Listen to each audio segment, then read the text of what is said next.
আমার মনে হয় স্বরাষ্ট্রমন্ত্রী আইনের ব্যাখ্যা না দিয়ে আইনমন্ত্রী আইনের ব্যাখ্যা দিবেন।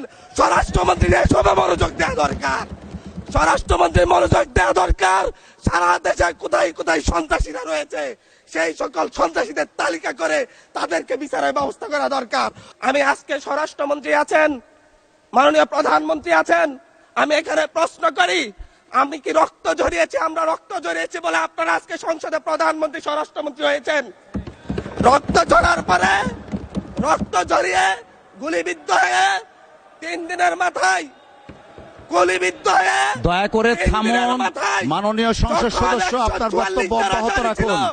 144 ধারার মধ্যে আবার নিজে গুলিবিদ্ধ পা নিয়ে বের হয়ে গিয়ে সংবাদ সম্মেলন করে বলেছি আবার রাস্তায় নামুন, আজকে প্রতিহত হতে হবে। আমরা বলেছি নতুন বাংলাদেশ দিব। আমরা নতুন বাংলাদেশ আবার প্রতারণার রাজনীতি দেখতে চাই না, প্রবঞ্চনার রাজনীতি দেখতে চাই না। যেই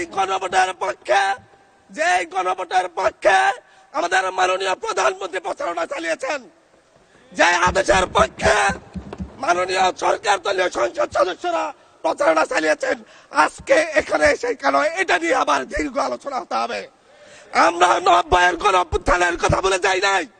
3 জোটের রূপরেখা হয়েছে, বাংলাদেশ গণতান্ত্রিক ভাবে উত্তীর্ণ হবে কথা দেওয়া হয়েছিল, কিন্তু 94 সালের মাগুরার নির্বাচন কারা আয়োজন করেছিল? কারা 94 সালে মাগুরার নির্বাচন আয়োজন করেছিল?